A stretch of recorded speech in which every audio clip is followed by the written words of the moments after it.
आज हम एक सीखने वाले एक नया टॉपिक जिसका नाम है रिटेनिंग वॉल। रिटेनिंग वॉल, ये जो वर्ड है इसका मीनिंग क्या है? ये दो वर्ड रिटेनिंग और वॉल, दोनों वॉल को मिलाकर हुआ है। रिटेनिंग का मतलब है कुछ ये रिटर्न करके रखता है, कुछ चीज़, कोई भी एक चीज़ को अपने अंदर वो रिटर्न करके रखता है। और ये एक वॉल है जो कि कोई एक चीज़ को रिटर्न करके रख रहा है, आगे जाने नहीं दे रहा।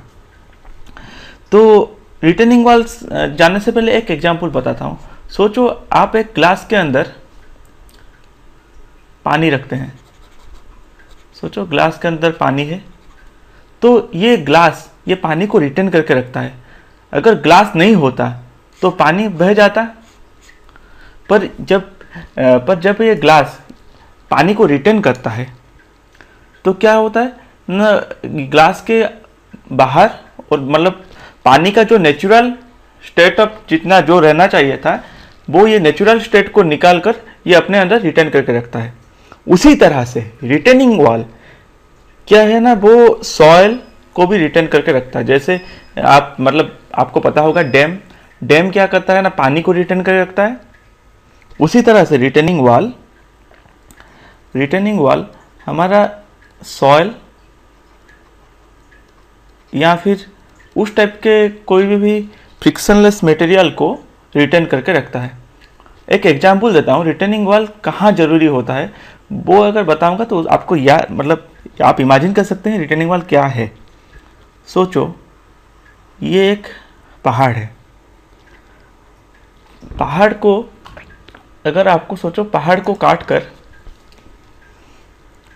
आपको यहाँ पर एक रोड बनाना है, यहाँ पर एक रोड बनाना है।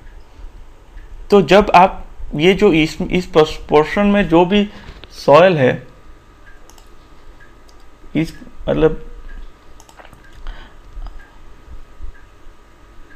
आपके इस जो ये पोर्शन में जितना भी सॉइल है, आप वो सॉइल निकाल दोगे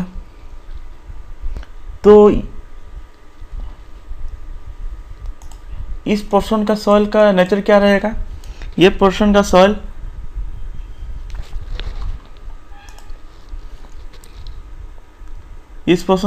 यहाँ पर अंदर घुसने को ट्राई करेगा। सोचो हम एक वॉल दे दिए, वो ड्राइंग और एक बार बनाता हूँ। सोचो ये पहाड़ का कटा हुआ पोर्शन है, यहाँ पर हम एक वॉल बना दिए। तो जो सॉइल प्रेशर डाल रहा था अभी वो प्रेशर वॉल के ऊपर डालेगा। जो सॉइल जो वॉल के ऊपर अभी प्रेशर डाल रहा है उसको हम बोलते हैं अर्थ प्रेशर। तो अर्थ प्रेशर क्या है ना, वो हॉरिजॉन्टल प्रेशर है। वो जो हॉरिजॉन्टल प्रेशर, वो ये जो वॉल को हम बोलते हैं रिटेनिंग वॉल, क्योंकि ये एक तरफ हमारे सॉइल को रिटेन करके रखा है। ये वॉल एक तरफ अपने तरफ सॉइल को रिटेन करके रखा है, इसके लिए इसको रिटेनिंग वॉल बोलते हैं। रिटेनिंग वॉल का अभी आपको समझ में आ गया। रिटेनिंग वॉल का यूज कहाँ पर होता है? जहाँ पर ग्राउंड लेवल में एब्रप्ट चेंज होता है। यहाँ पर ग्राउंड लेवल रिटेनिंग वॉल के हाइट तक है, यहाँ पर ग्राउंड लेवल सोचो 0 है। तो सॉइल अगर रिटेनिंग वॉल नहीं होता तो क्या होता? तो सॉइल धंस जाता, सॉइल अपना नेचुरल स्टेट में चला आता। पर रिटेनिंग वॉल क्या है? सॉइल का वो सॉइल को फ्लो करने से रोक रहा है, सॉइल को रिटेन करके रोक रहा है। जैसे कि एक ग्लास पानी को रिटेन करके रखता है, रिटेनिंग वॉल उसी तरह से सॉइल को रिटेन करके रखता है। आप भुवनेश्वर या बड़े टाउन में अभी आजकल देख रहे होंगे फ्लाईओवर बन रहा है। तो फ्लाईओवर में भी वो सॉइल को रिटेन करके रख रहा है। फ्लाईओवर में क्या होता है, इस साइड में एक वॉल होता है, इस साइड में एक वॉल होता है, दोनों वॉल के अंदर सॉइल को डाला जाता है।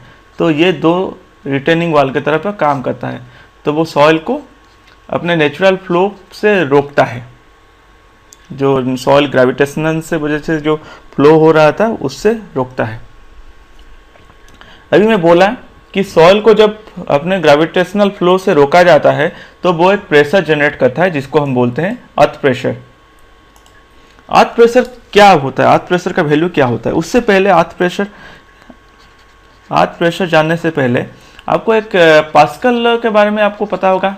वाटर में, पानी के अंदर अगर हम कोई भी एक पॉइंट लेते हैं तो उसका हॉरिजॉन्टल प्रेशर और वर्टिकल प्रेशर या किसी भी डायरेक्शन में प्रेशर इक्वल होता है। पर क्या सॉइल के केस में भी वैसा होता है?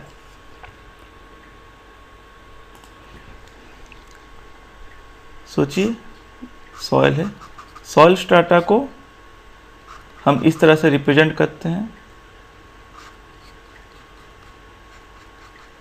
वाटर को इस तरह से रिप्रेजेंट किया जाता है, सॉइल को इस तरह से रिप्रेजेंट किया जाता है। सोचो, हम एक डेप्थ जेड डेप्थ में एक पॉइंट ले रहे हैं, उस पॉइंट में हम टोटल वर्टिकल प्रेशर और हॉरिजॉन्टल प्रेशर देख रहे हैं। तो क्या वो वर्टिकल प्रेशर और हॉरिजॉन्टल प्रेशर इक्वल होता है? सॉइल में वो हो सकता है या नहीं भी हो सकता है। तो सॉइल के केस में हॉरिजॉन्टल प्रेशर और वर्टिकल प्रेशर के बीच के रेशियो को हम बोलते हैं कोफिशिएंट ऑफ अर्थ प्रेशर।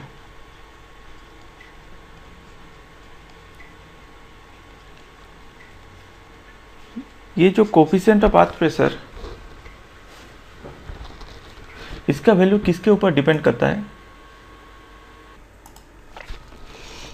ये जो कोफिशिएंट ऑफ अर्थ प्रेशर के है, ये तीन तरह से हो सकता है। एक होता है एक्टिव अर्थ प्रेशर, एक coefficient of active earth pressure, एक होता है coefficient of passive earth pressure, और एक होता है coefficient of earth pressure at rest. ये सब का मीनिंग क्या है मैं आपको समझाता हूँ। अभी आप समझ गए कि हॉरिजॉन्टल सॉइल के अंदर हॉरिजॉन्टल प्रेशर और वर्टिकल प्रेशर के रेशियो को बोलते हैं कोफिशिएंट ऑफ अर्थ प्रेशर। आप वर्टिकल प्रेशर सॉइल के अंदर किसी भी पॉइंट में निकाल सकते हैं, यूनिट वेट ऑफ सॉइल को हम वो डेप्थ से मल्टीप्लाई करके। तो जब भी हॉरिजॉन्टल प्रेशर निकालना होता है तो हम उसको एक फैक्टर से मल्टीप्लाई करते हैं जिसको बोलते हैं हम कोफिशिएंट ऑफ अर्थ प्रेशर। हमारे यहाँ पर क्या क्या कंडीशन हो सकता है? सोचो, हमने एक वाल बनाया, ये सॉइल को रिटेन कर रहा है। एक कंडीशन ऐसा हो सकता है कि जैसे कि हमारे घर के बेसमेंट में होता है, दोनों तरफ दो वाल है, दो तरफ सॉइल है, ये दोनों वाल एक रिजिड बीम से जॉइंट हुआ है, तो दोनों वाल का मूवमेंट नहीं हो सकता। तो दोनों वाल का मतलब अगर डिफ्लेक्शन हर वक्त जीरो होगा, उसके सेंट्रल लाइन से अगर ये सोचो उसका सेंट्रल लाइन है तो सेंट्रल लाइन से डिफ्लेक्शन हमेशा जीरो होगा। तो इस कंडीशन को बोलते हैं एट रेस्ट कंडीशन। तो एट रेस्ट कंडीशन में हमारा क्या होता है, टोटल हमारा जो स्ट्रेन अगर मतलब ये रिटेनिंग वाल डिस्प्लेस नहीं होगा तो यहाँ पर अगर रिटेनिंग वाल को लगकर जो सॉइल पार्टिकल होगा वो भी डिस्प्लेस नहीं होगा, तो स्ट्रेन जीरो होता है। उस कंडीशन में जो हमारा लेटरल स्ट्रेन इस केस में जीरो होगा। सोचो, ये एक्स डायरेक्शन है, ये एक्स डायरेक्शन है, तो एक्स डायरेक्शन में सॉइल में स्ट्रेन जीरो होगा।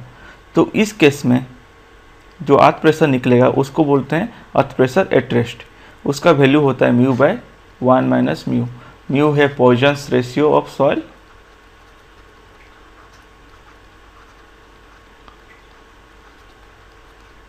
ओके। अभी नेक्स्ट कंडीशन जाते हैं। ये पहला कंडीशन हो गया एट रेस्ट कंडीशन। अभी नेक्स्ट कंडीशन जाते हैं एक्टिव अर्थ प्रेशर कंडीशन।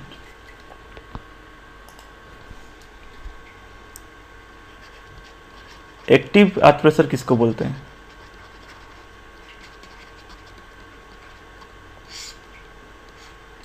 सोचो, ये एक रिटेनिंग वाल है, ये एक तरफ सॉइल को रिटेन कर रहा है, तो सॉइल इसके ऊपर एक प्रेशर, सॉइल का नेचुरल स्टेट क्या होता है, ग्रेविटेशन की वजह से यहाँ इस डायरेक्शन में फ्लो करता है, पर ये रिटेनिंग वाल उसको रोक के रखा है।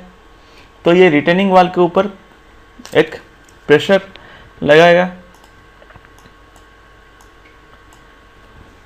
जो रिटेनिंग वाल के ऊपर सोचो, अगर जो रिटेनिंग वाल के ऊपर ये जो प्रेशर लगा रहा है, ये अगर सोचो रिटेनिंग वाल का सेंट्रल लाइन है इनिशियल स्टेट में, पर इसके प्रेशर के वजह से अगर रिटेनिंग वाल सॉइल से दूर जाता है, इस डायरेक्शन में उसका कुछ डिस्प्लेसमेंट होता है। मतलब सॉइल के फ्लो के डायरेक्शन में अगर रिटेनिंग वाल का भी डिस्प्लेसमेंट होता है, तो इसको बोलते हैं हम एक्टिव अर्थ प्रेशर।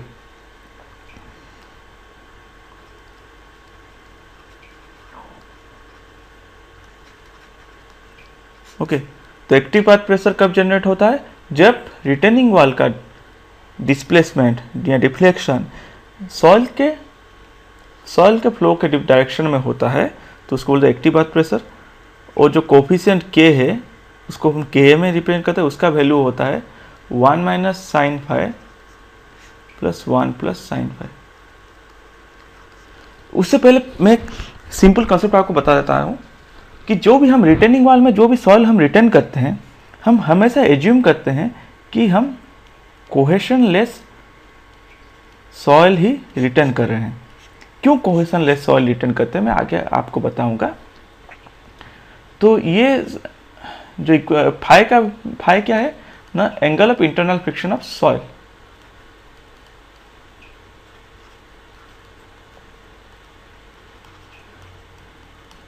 ओके, आपको पता होगा सॉइल का शियर स्ट्रेंथ का फॉर्मूला क्या है, tau equal to sigma plus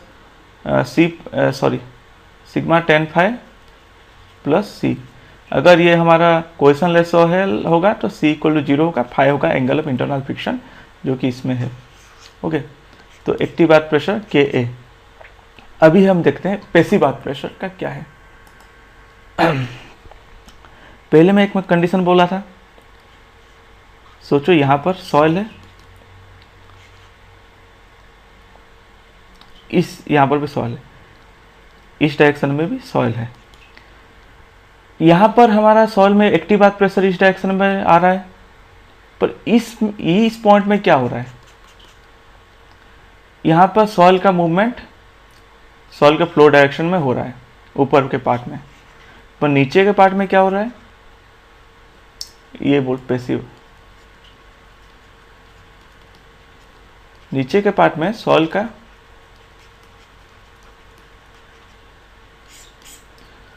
का मूवमेंट क्या होता है ना, सॉइल के फ्लो के डायरेक्शन का ऑपोजिट डायरेक्शन में हो रहा है। तो इस पॉइंट में जो नीचे के डायरेक्शन में जो प्रेशर पड़ता है उसको हम बोलते हैं पैसिव अर्थ प्रेशर। इसको समझने के लिए और एक बताता हूँ, यह एक हमारा कैंटिलीवर रिटेनिंग वाल का एक ड्राइंग बनाकर दिखाता हूँ। ओके, इसको बोलते हैं हम शियर की। जब मैं आपको डिजाइन बताऊंगा इसके बारे में बहुत कुछ समझ में आएगा। इस डायरेक्शन में आपका सॉइल रिटर्न होता है, तो सॉइल क्या करेगा ना, इसको इस डायरेक्शन में रिटेनिंग वाल को पुश करेगा, तो इस डायरेक्शन में आपका एक्टिव अर्थ प्रेशर जनरेट होगा जो कि मतलब डेप्थ डिपेंडेंट होता है। तो सोचो एक्टिव अर्थ प्रेशर पी है, सॉइल इस डायरेक्शन में मूव कर रहा है, इस डायरेक्शन में जो सॉइल था वो इस डायरेक्शन में फ्लो करना चाह रहा था, पर सॉइल ये जो रिटेनिंग वाल है ये यहाँ पर सॉइल को पुश कर रहा है। तो इस पॉइंट में हमारा पैसिव अर्थ प्रेशर होता है। एक्टिव अर्थ प्रेशर क्या करता है ना, सॉइल को पुश नहीं करता, मतलब वो सॉइल को दूर, मतलब सॉइल से दूर जाने को ट्राई करता है, पर पैसिव अर्थ प्रेशर में वो सॉइल के डायरेक्शन में जाने को ट्राई करता है। अभी हमने active earth pressure, passive earth pressure और अर्थ प्रेशर एट रेस्ट तीनों के बारे में पता चला। ओके, तो हमें क्या पता था, हॉरिजॉन्टल प्रेशर व वर्टिकल प्रेशर को हम earth pressure coefficient of earth pressure होता है। तो अगर हम हॉरिजॉन्टल अर्थ प्रेशर को निकालने के लिए coefficient of earth pressure into vertical earth pressure निकाल सकते हैं। वर्टिकल अर्थ प्रेशर क्या होता है ना, unit weight of soil into depth, जो जिस डेप्थ में हम निकालने को ट्राई करते हैं, जैसे अगर सोचो सॉइल जेड, हमारा ये जेड है, तो गामा जेड ट्रायंगुलरली वेरी करेगा और के एक कांस्टेंट होगा। अगर एक्टिव केस लेंगे तो एक कांस्टेंट वैल्यू होगा। तो हमारा अर्थ प्रेशर भी रिटेनिंग वॉल के ऊपर ट्रायंगुलर वेरी होता है। तो अगर उसका रिजल्टेंट निकालेंगे तो ये ट्रायंगल का एरिया होगा। अगर सोचो ये टोटल हाइट h है, तो बेस पोर्शन में क्या होगा, गामा h टोटल होगा, k गामा h। उसका रिजल्टेंट प्रेशर क्या होगा, half into k gamma h into h, k gamma h square by 2। और पॉइंट ऑफ एप्लीकेशन क्या पर होगा, अगर टोटल हाइट h है तो h/3 सेंट्रोइड में, ट्रायंगल का सेंट्रोइड में, तो बेस से h/3 हाइट के ऊपर। तो अभी हमें सोचना होगा कि k हम तो निकाले, मतलब अर्थ प्रेशर का वैल्यू होता है vertical pressure into coefficient of earth pressure. तो हमारा 3 तरह का कोफिशिएंट ऑफ अर्थ प्रेशर आ रहा है, coefficient earth pressure at rest, coefficient earth pressure rest, coefficient of active coefficient of earth pressure and passive coefficient of earth pressure.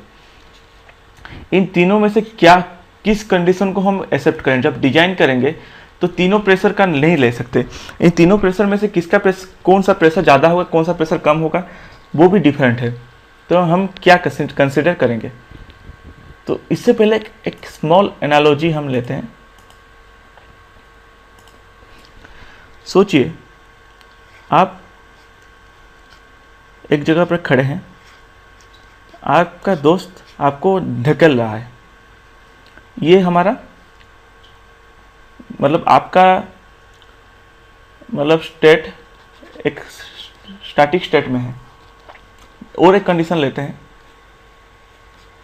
आप आगे दौड़ रहे हैं और आपका दोस्त आपको पीछे से धकेल रहा है। मतलब आपका दोस्त का मोशन का डायरेक्शन और आपका मोशन का डायरेक्शन सेम है। और एक कंसिडर करते हैं,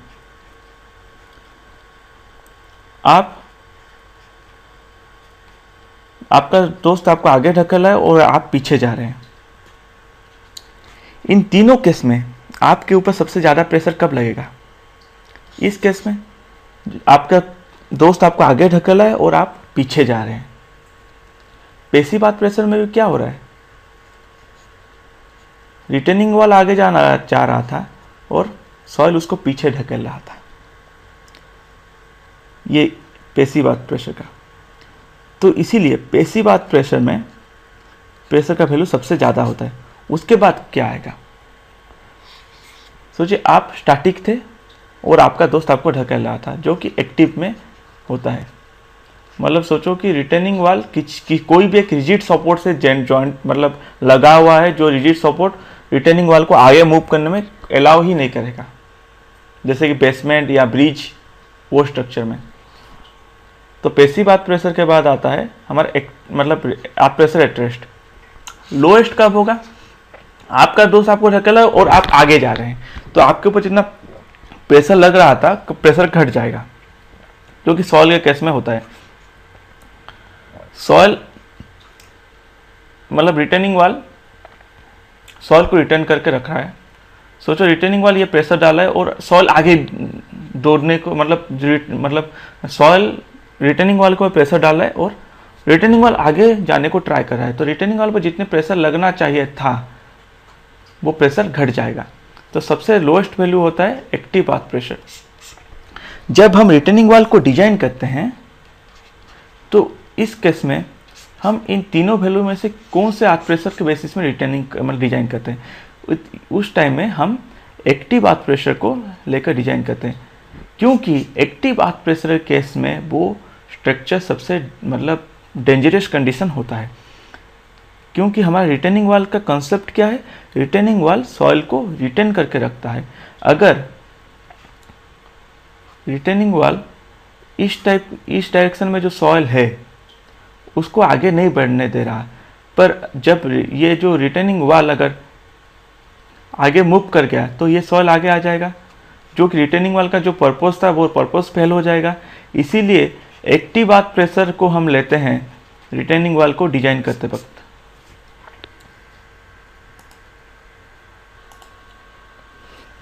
अभी तक मैं आपको बता दिया कि हमारा कि कोफिशिएंट ऑफ अर्थ प्रेशर तीन तरह का है। Coefficient earth pressure at rest, coefficient of active earth pressure, coefficient of passive earth pressure. और हम क्वेश्चनलेस सॉल्व क्यों कंसीडर करते हैं वो मैं आगे आपको बताऊंगा। Coefficient of earth pressure at rest का वैल्यू क्या होता है ना, mu by 1 minus mu. Coefficient of active earth pressure का वैल्यू होता है 1 minus sign five by 1 plus sign phi. और coefficient of passive earth pressure का वैल्यू होता है inverse of active earth pressure 1 plus sign five by 1 minus sign phi. मैं इसके detail derivation ये नहीं बता रहा, ये आपको जियोटेक में मिल जाएगा। तो हम इसमें से देख सकते हैं एक्टिव अर्थ प्रेशर और पैसिव अर्थ प्रेशर, अगर coefficient of active earth pressure और coefficient of passive earth pressure को अगर हम मल्टीप्लाई करेंगे तो उसका वैल्यू 1 आएगा। So coefficient of active earth pressure is inverse of coefficient of passive earth pressure. और हम डिजाइन के लिए एक्टिव अर्थ प्रेशर के हिसाब से डिजाइन करते हैं। ओके, तो हम एक एग्जाम्पल ले सकते हैं। सोचो ये एक रिटेनिंग वॉल है, जो सॉइल है उसका हाइट है h, उसका यूनिट वेट है गामा। तो ये जो रिटेनिंग वॉल के ऊपर कितना एक्टिव अर्थ प्रेशर आ रहा है और उसका सॉइल का क्या क्या प्रॉपर्टी गिवन होता है, उसका angle of internal friction given है। तो आप पहले क्या करेंगे ना, एक्टिव अर्थ प्रेशर कैलकुलेट करेंगे 1 minus sign five by 1 plus sign five formula use करके। और आप वर्टिकल स्ट्रेस क्या होता है ना, वर्टिकल स्ट्रेस होगा गामा, अगर ये डायरेक्शन जेड लेते हैं तो गामा जेड। और ये वर्टिकल प्रेशर हमारा लीनियरली वेरी कर रहा है, मतलब ट्रायंगुलर, तो वर्टिकल प्रेशर का वेरिएशन ट्रायंगुलर हो रहा है। और एक्टिव अर्थ प्रेशर एक कांस्टेंट वैल्यू है, तो हमारा हॉरिजॉन्टल वेरिएशन भी सिग्मा एच पी के ए गामा जेड, वो भी लीनियरली वेरी होगा। तो हमारा एच डायरेक्शन में एक ट्रायंगुलर शेप में होगा। ठीक, ये एंड पॉइंट में इसका वैल्यू कितना आएगा, के ए गामा एच। ये ट्रायंगुलर वेरी हो रहा है, हाइट h है, बेस है के ए गामा एच। तो इसका जो रिजल्टेंट होगा एक्टिव अर्थ प्रेशर वो क्या होगा ना, ये ट्रायंगल का एरिया, ट्रायंगल का एरिया क्या होगा, half into base into height. Base क्या है, के ए गामा एच, और हाइट क्या है, h है, तो K a gamma H square by 2। Okay, वो होगा आपका रिजल्टेंट एक्टिव अर्थ प्रेशर। और रिजल्टेंट एक्टिव अर्थ प्रेशर किस पॉइंट में एक्ट होगा ना, आपका जो ट्रायंगल के सेंट्रोइड में। ट्रायंगल का सेंट्रोइड कहाँ पर होता है, बेस से h/3 हाइट में। ओके, तो अभी आपको पता चल गया कि आपका जो फोर्स, जब हम डिजाइन करते हैं तो डिजाइन के लिए हमारा बेसिक रिक्वायरमेंट क्या होता है ना, लोड। तो आपको लोड वेरिएशन मिल गया, लोड वेरिएशन डायग्राम वो मिल गया, वो उसका रिजल्टेंट किस पॉइंट में एक्ट होगा, रिजल्टेंट फोर्स क्या होगा, वो आपको मिल गया। अभी हम जानने वाले हैं हमारा रिटेनिंग वॉल टाइप्स, कौन कौन टाइप का, क्या क्या टाइप का हमारा रिटेनिंग वॉल है। तो मैं आपको सारे टाइप का रिटेनिंग वॉल नहीं बता रहा। हमारा मेन इंपॉर्टेंट 3 टाइप का रिटेनिंग वॉल है, gravity retaining wall, cantilever retaining wall, counterfort retaining wall. तो पहले हम जानते हैं ग्रेविटी रिटेनिंग वॉल क्या है।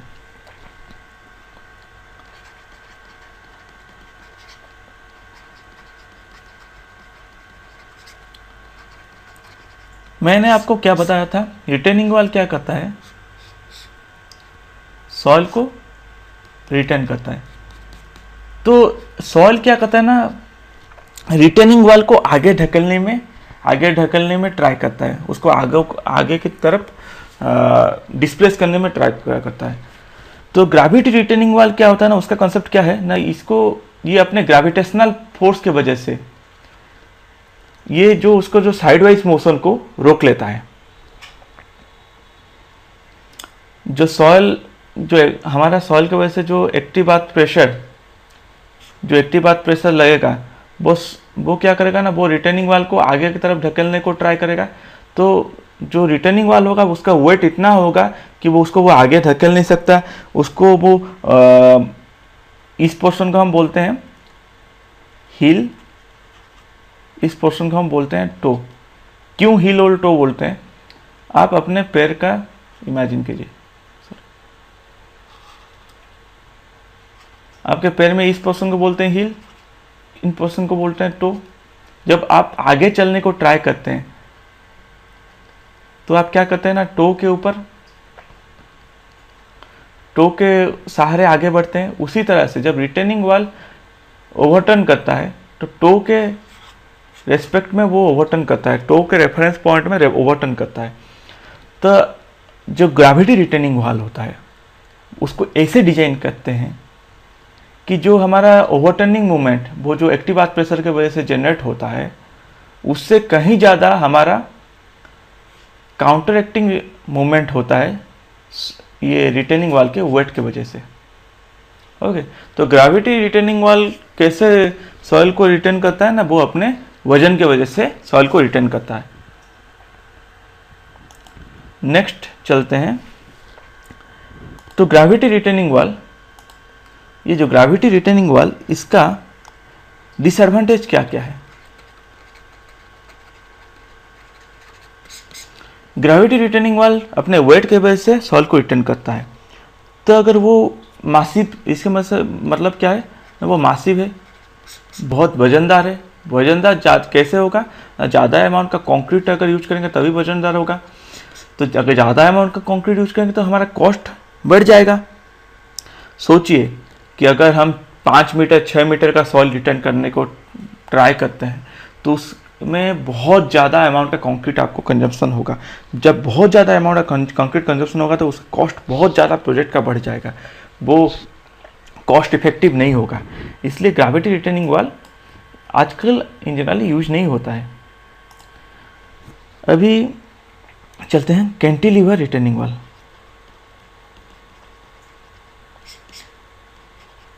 रिटर्निंग वाल को मैं RW में रिप्रेजेंट कर रहा हूँ। आप कैंटिलीवर बीम के बारे में जानते होंगे, एक तरफ फिक्स्ड होता है, एक तरफ फ्री होता है। ये रिटर्निंग वाल भी उसी तरह से है। ये क्या करता है, ये रिटर्निंग वाल इस तरह से दिखता है, एक टी बीम की तरफ। ये सॉइल को रिटर्न करता है अपने कैंटिलीवर एक्शन में। ये पोर्शन का हम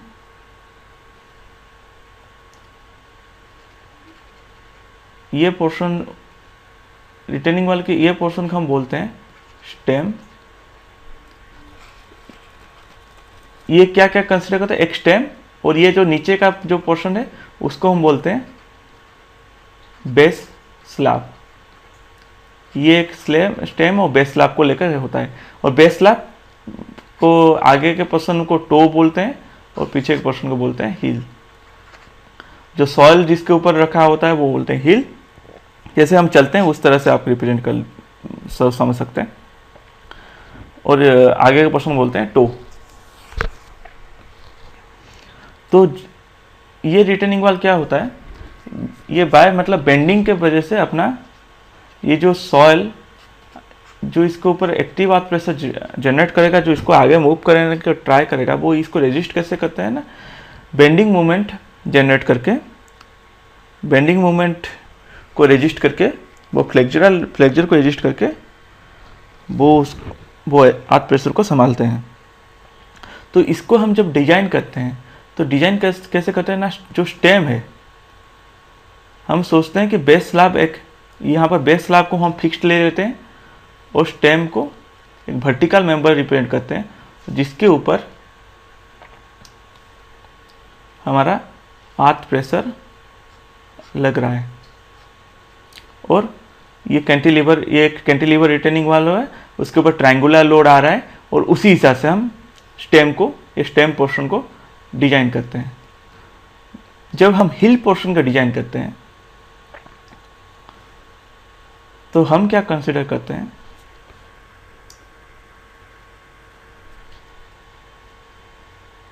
हम कंसिडर करते हैं कि ये यहाँ पर फिक्स्ड है और हिल को एक हॉरिजॉन्टल मेंबर के रिप्रेजेंट करते हैं। ऊपर से क्या आ रहा है ना, सॉइल का वजन की वजह से ऊपर डाउनवर्ड एक फोर्स आ रहा है और नीचे से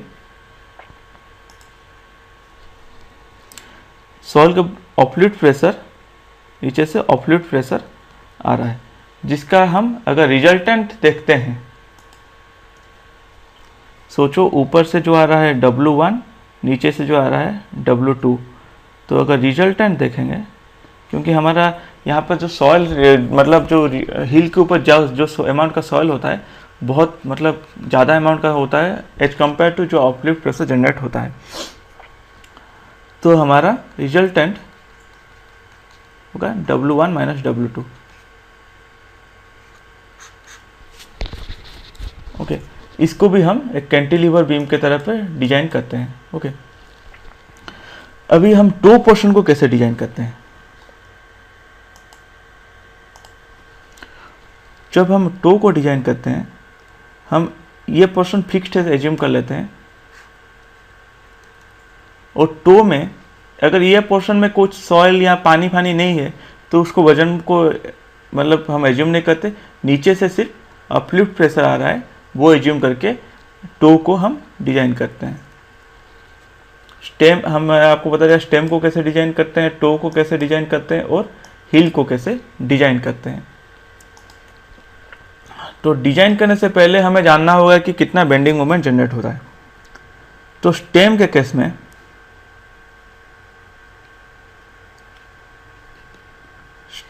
मैं आपको बताया था जो लोड आ रहा है वो एक ट्रायंगुलर लोड आ रहा है,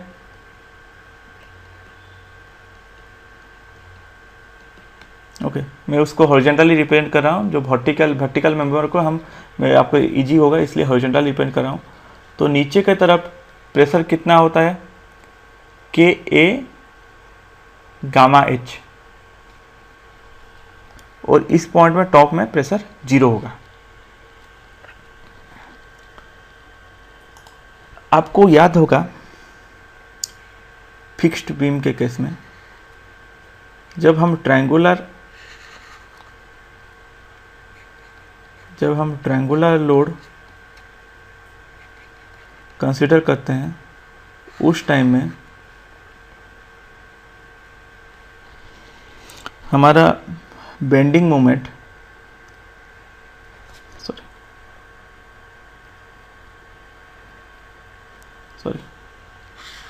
बेंडिंग मोमेंट का वेरिएशन पैराबोलिक होता है।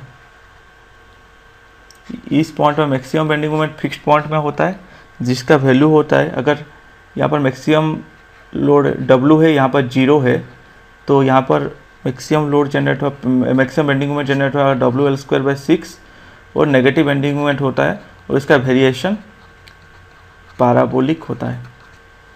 तो इस केस में ये स्टेम का डिजाइन है, तो स्टेम का अगर डिजाइन करेंगे तो हमारा जो बेस पोर्शन है जो पहले ड्राइंग में आपको दिखाया था, ये पोर्शन स्टेम का इनिशियल पोर्शन, इस यहाँ पर हमारा जो फ्लेक्सुरल एनफोर्समेंट देंगे, जो फ्लेक्सुरल एनफोर्समेंट के लिए बेंडिंग मोमेंट हमें जानना होगा। तो बेंडिंग मोमेंट जो आ रहा है इस पोर्शन में उसका वैल्यू क्या होगा, WH²/6। यहाँ पर W क्या है, वेट, यहाँ पर कितना मैक्सिमम वेट आ रहा है जो है KA गामा H। तो हमारा बेंडिंग मोमेंट क्या होगा, KA gamma H³/6 maximum bending moment. तो इस हिसाब से हम स्टेम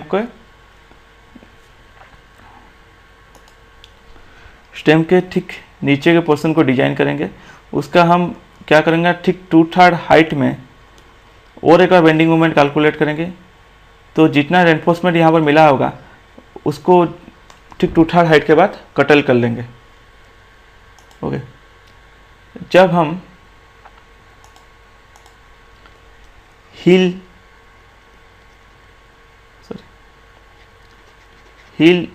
और या फिर टो का डिजाइन करेंगे, अगर सोचो ठीक हील के ऊपर जो सॉइल है वो ठीक एक सेम हाइट का है, तो हम इसको एज्यूम कर सकते हैं fixed beam width uniformly distributed load.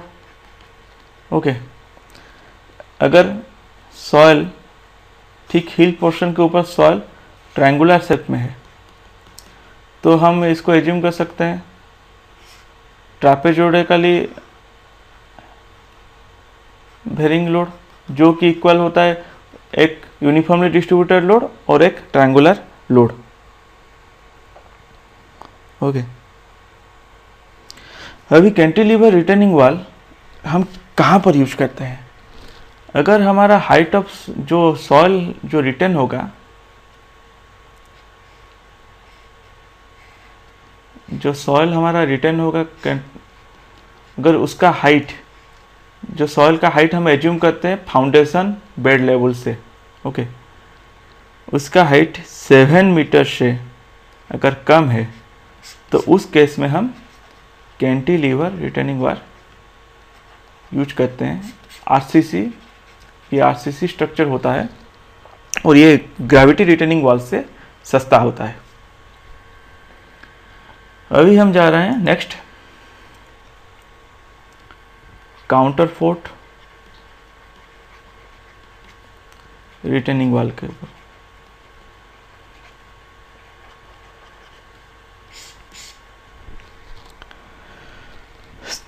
अगर हमारा जो मैं बोला था जो सॉइल रिटर्न कर रहा है उसका हाइट अगर 7 मीटर से ज़्यादा हो गया, यहाँ पे सोचो बहुत ज़्यादा हो गया, तो जो हमारा जो बेंडिंग मोमेंट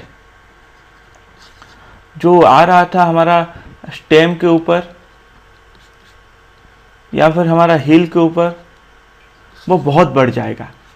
तो उस केस में हम उस बेंडिंग मोमेंट को रेजिस्ट कर लेकर अगर स्ट्रक्चर का डिजाइन करेंगे, तो वो स्ट्रक्चर का तो उस केस में क्या हो रहा है, उसका साइज, अगर बेंडिंग मोमेंट बढ़ गया तो हम जो मेंबर का जो साइज रखे थे वो भी उसको भी बढ़ाना पड़ेगा और ये अनइकोनॉमिकल हो जाता है।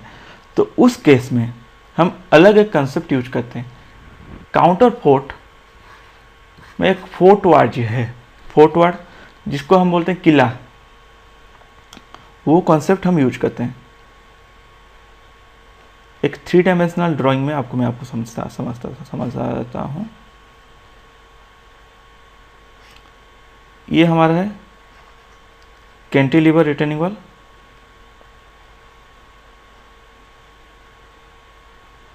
ओके, जब बहुत ज़्यादा प्रेशर हो जाता है तो हम यहाँ पर क्या करते हैं ना, एक ट्रांसफर स्लैब दे देते हैं। तो ये ट्रांसफर स्लैब क्या करता है, जो प्रेशर इस डायरेक्शन में आ रहा था, अभी कुछ अमाउंट का प्रेशर हमारा ये जो काउंटर फोर्ट है वो ले लेता है। ये इसका नाम फोर्ट क्यों है, काउंटर फोर्ट क्यों है? इसके अंदर जैसे फोर्ट के अंदर, किले के अंदर लोग रहते हैं, इस तरह से ये मतलब किला की तरह सॉइल को इसके अंदर दबा कर रखता है। ओके, तो काउंटर फोर्ट रिटर्निंग वॉल क्या करता है ना, हमारा जो प्रेशर, सोचो ये एक्स डायरेक्शन, ये जेड डायरेक्शन, ये वाई डायरेक्शन, ये जेड डायरेक्शन है। जो एक्स डायरेक्शन में जो प्रेशर सब आ रहा था, कुछ अमाउंट का प्रेशर वो वाई डायरेक्शन में शिफ्ट कर लेता है। तो उस वजह से स्टेम में जितना प्रेशर आना चाहिए था उससे कम प्रेशर आता है। जब कम प्रेशर आएगा तो बेंडिंग मोमेंट कम होगा। तो स्टेम का डिजाइन, जब हम काउंटर कैंटिलीवर में जो साइज, मेंबर साइज रखे थे, वो मेंबर साइज रख सकते हैं, वही मेंबर साइज में कर सकते हैं। सिर्फ हमें कुछ एक इक्वल डिस्टेंस में एक ट्रांसवर्स स्लैब देना होगा। तो जो हम काउंटर फोर्ट का जो स्लैब देते हैं, जो इक्वल डिस्टेंस में रहता है, उसका जनरली वो अगर एच हाइट का सॉइल रिटर्न कर रहा है तो हाफ एच से 1/3 एच के स्पेसिंग में हम ट्रांसवर्स वॉल देते हैं। ये क्या करता है ना, स्टेम को और हील को ज्वाइन करके रखता है। तो ये एक लोड भी ट्रांसफर कर लेता है, स्टेम से हील को लोड ट्रांसफर कर रहा है।